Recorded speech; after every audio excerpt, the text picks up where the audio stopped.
guys, we're doing napkins, and of course we're doing napkins because we just did plates, chargers, and table runners and all the things. So I want a nice large napkin. I want it to be formal in size and elegant in size because, you know, lime green and elegant. I'm sure you're like, what? How? Well, it's me, so you're going to get a little edge with anything that I do. I'm cutting this down to a 24-inch square, so it'll finish at 22. Most dinner napkins, even the formal ones, will finish at about 20. Mine's going to finish a little bit larger. Some of the super formal ones are a little bit larger. But again, I am making a 24-inch square.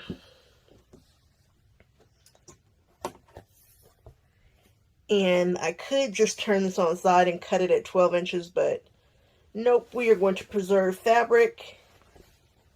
That's pretty much a whole nother fat quarter over here, so we are going to just trim off this selvage and then take it to 24 inches. And again, we just need a 24-inch square. So we have our 24-inch square, and we're going to do some work in these corners.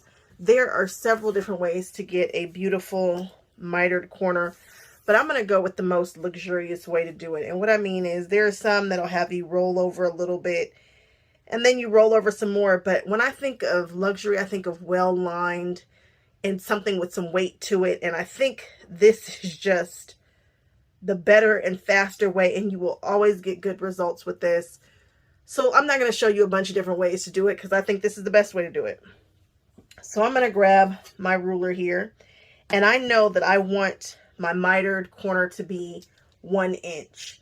And so if I have 1 inch, I'm going to need 1 inch turned over. So I'm going to put my ruler here and the 2-inch mark, 2 inches by 2 inches. So I'm going to just square this right here. And I'm putting this on the 2 inches by 2 inches, and I'm going to make a mark.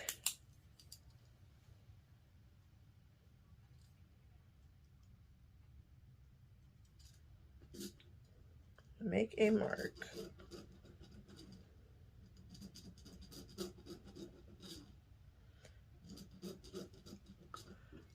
I made a mark on this side. Now I'm going to take my 2 inches and I'm going to move it over because I need to do some work next to it. So I put that 2-inch mark right on that line, and I'm still 2 inches from here to here. So it's a 2-inch square, and I'm just going to make a square.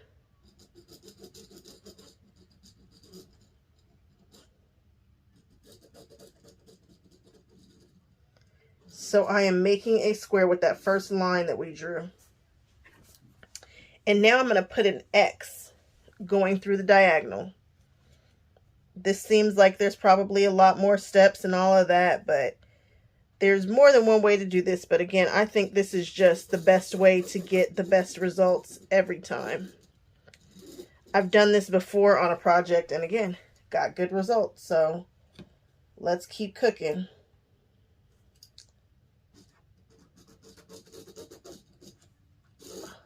All right, now we have a huge X right here. We need to do this same X in all of the corners the same way. So I'm just going to keep rotating it and just keep doing this same exact X.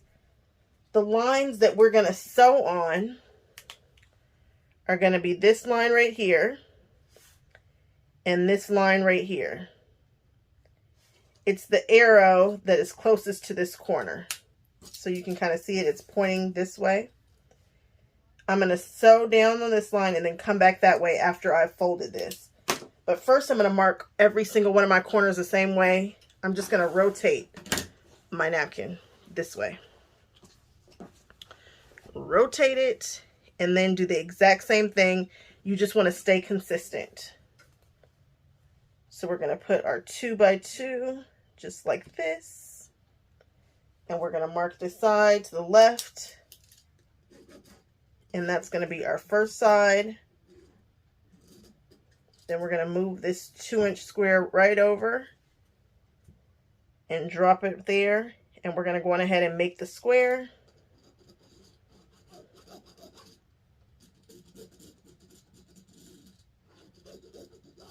Then we're going to draw our lines diagonal from corner to corner. And we're going to just rotate this and do it again. I'm using a friction pin here. So that means that if I hit this with an iron for any reason, it will disappear. Which is what I want for this particular project. I'm going to stay consistent and rotate and do it again.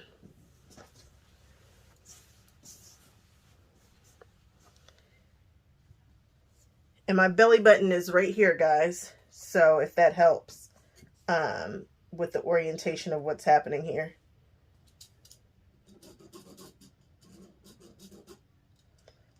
I'm drawing the line. Then I'm going to move this over and finish the square.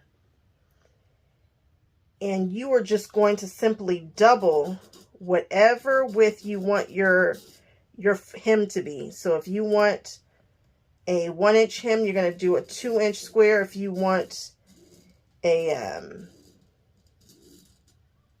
you just double it. If you want a 1/2 inch, you're going to do a 1-inch square, so on and so forth. Just figure out how thick you want your hem to be and then double it, and that will be the square that you start off with. But I want a nice fat chunky hem because I want you to really be able to see this fabric up against the other fabrics that I've chosen. And again, you do not have to make this double layered or anything like that. But of course mine will be because we're going all out. Now we are back at square one. That's funny. And all we're going to do is fold these right sides together.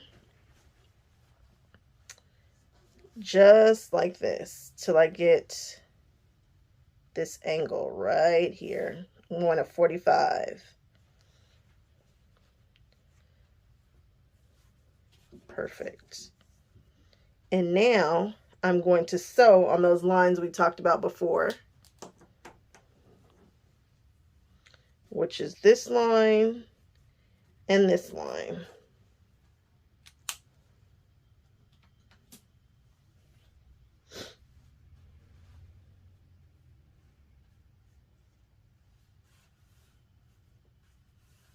You can put some pins or some clips in there if you want, up to you.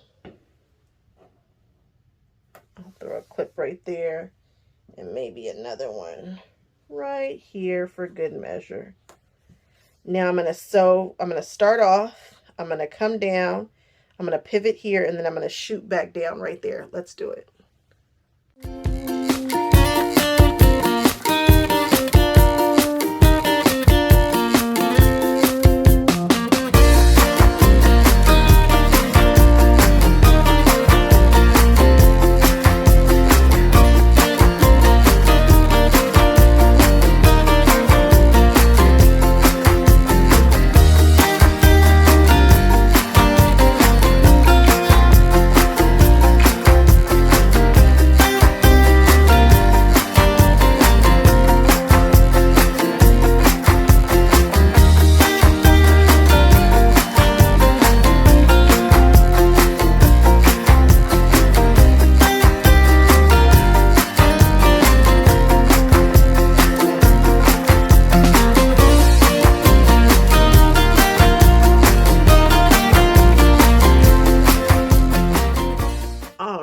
So you can see we've sewn down that way. Let's do the same thing with the other corners. So I've got this one laying flat. This is right here. We are going to just put this right sides together. I'm going to fold this under just like that and grab this 45 degree. I'm going to try to match this up so that I get a beautiful point right here. and just line these up. And then I will put a couple of clips on it when I get it lined up great. I do kind of want to be a little fussy about this. And then we'll bring this here.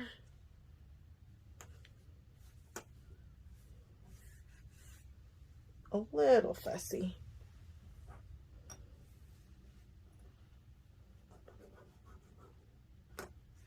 And I'm going to sew again down there and this way. So now we've done that to all 4 of our corners. Nice and easy. Now we got to cut this excess off. So I'm grabbing my Kai scissors and I'm just going to cut right next to this straight line here. I'm going to try my best not to cut into any of those stitches. And I need about 1/4 of an inch this way, so I'm going to cut this way, right to the center. And then I'm going to cut this way and try not to cut off my fingers. Oh, I didn't quite make it. And I'm just going to cut right up into the center without cutting into those stitches.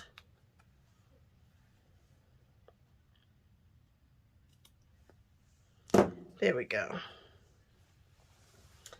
Get your cut on. We can take these off. We can take this down to a little angle here and just make sure we don't have any extra bulk. Okay, that's all we're trying to do is get that cut out. Let's do one more.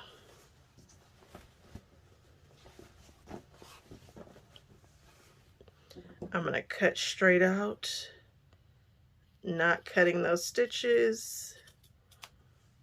You can cut straight to the center, don't cut the stitches, and then just cut 1/4 of an inch off here and 1/4 of an inch off there. And these are scant 1/4 inches, like super scant. Let's do one more. Okay, here comes the fun part. So now, if you open it this way, you want to stick your finger right in where that hole is, where these 2 holes are, and you want to make your seam allowances go in the opposite direction, right? Nice. And then you're just gonna rotate that and just push that out. Whoop. Nice. Look at that. And there she's got a mitered corner. Now, of course, I need to grab my point turner and give it a little encouragement there so we can get right up to the tip. But that's that. And then we're going to give it a nice press. Let's do another one. So I'm going to stick my finger into this little hole. I'm going to push this to the left. We're going to make sure that one goes to the right. And make sure that they just kind of nest and are going in opposite directions. And then you're just going to rotate it out. And hopefully I did 2 on the same size I did. And so then you should be able to just tuck that in and press these down. So I'm going to do that with all the sides. And then we're going to go through and give this a nice press. And this should measure about 1 inch. And this should just flatten out beautifully with nested corners. Give me a minute to do the other 2 sides and then we'll go through and press it.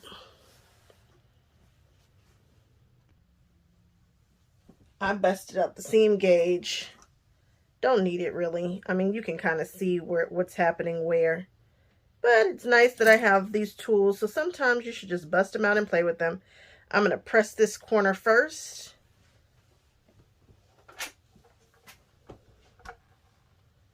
And I can feel inside that the fabric is folded over on itself pretty good.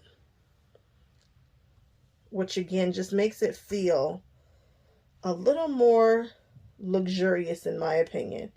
It's a smoother finish, and this technique here will have you winning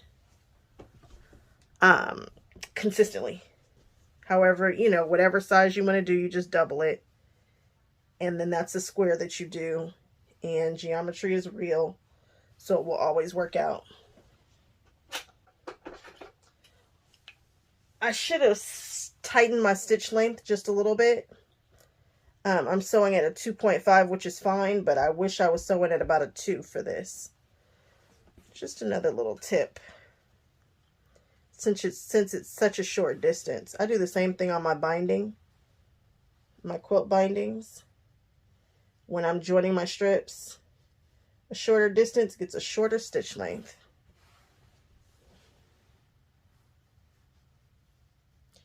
So I'm just going to zhuzh and fuss with this a bit, give it a nice press, and then we'll come back with what I'm planning on doing for the inside. So I did some bad math. I cut these down at 24 inches, but I forgot. If I'm taking 2 inches from this side, then I'm taking 2 inches from this side, and after I finished shrinking this down, this became a 20-inch napkin, which is still a formal size dinner napkin, but I wanted mine to be a little bit bigger, so you would need to cut yours about 2 inches bigger than I cut mine, which is just a lot. It's just doing the most. So you know what? We're going to be happy with what we got going on, and we are going to keep going. I'm doing 4 of these napkins, and I am almost finished.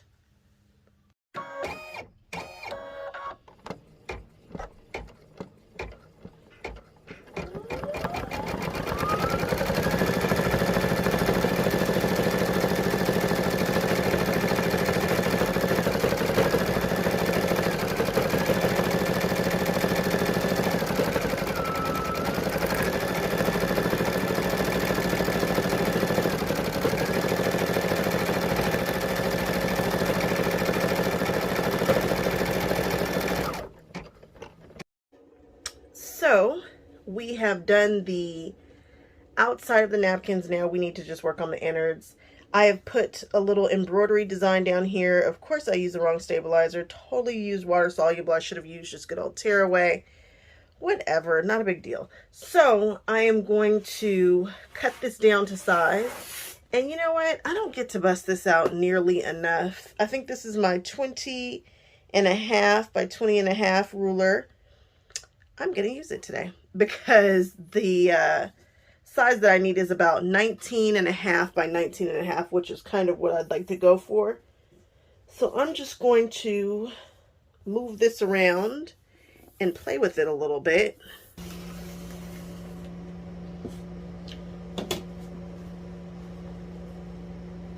And there we have the innards for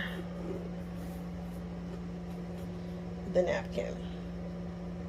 So I just need to stick it in there and then top stitch all around. I'm going to top stitch with, you know it, some wizardry for sure. Boy, I hate I used the wrong stabilizer, but you get what you get and you do not throw a fit, and it'll be okay.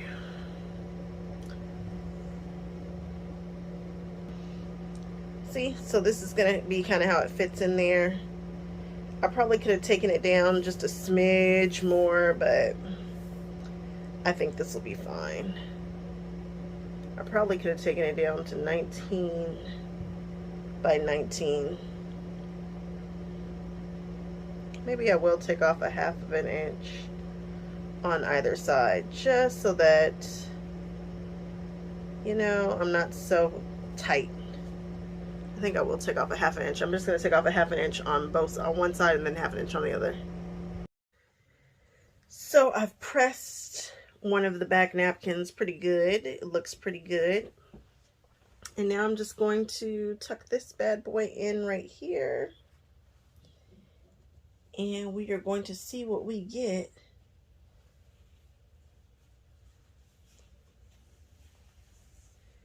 And then we will top stitch it. Again, I'm going to top stitch it with that beautiful wizardry. What do they call it? Sewing floss, sewing string, which is just beautiful thread. They have the best ombres in town, guys. Easily the best ombres in town for thread. Which might not be a big deal to some of you, but to me, huge deal. Huge deal. You know, I love a good ombre. So I'm just going to zhuzh this a bit. until it lays flat. And I'm going to stick some pins in it. And that is my beautiful napkin. Oh, I am just too tickled. And I love this down here. And we are going to tri-fold this guy in 3s. And that's how we're going to display it. All right, I'm off to pin and stitch. And there we have a beautiful napkin. It's just a cutie patootie. I like it. I'm gonna fold it in 3rds like I told you.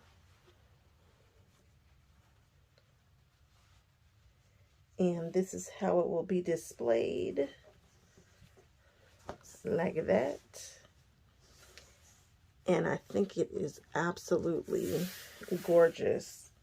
I mean, how often do you get to see a luxurious dinner napkin in neons with a with a little something something down here for you? It's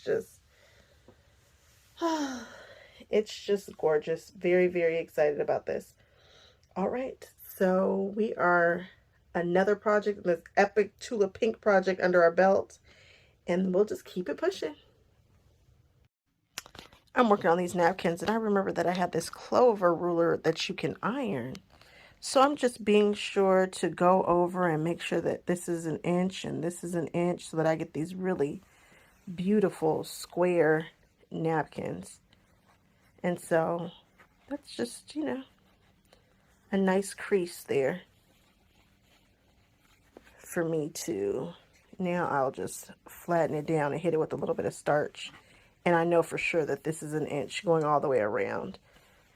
And then I can use my seam gauge just to make sure that it's right, you know? All right, guys. So I've got my napkin insert inside the napkin. I've got it all pinned down, and now we're going to take it to the sewing machine, and we're just going to stitch around with my stitch in the ditch foot.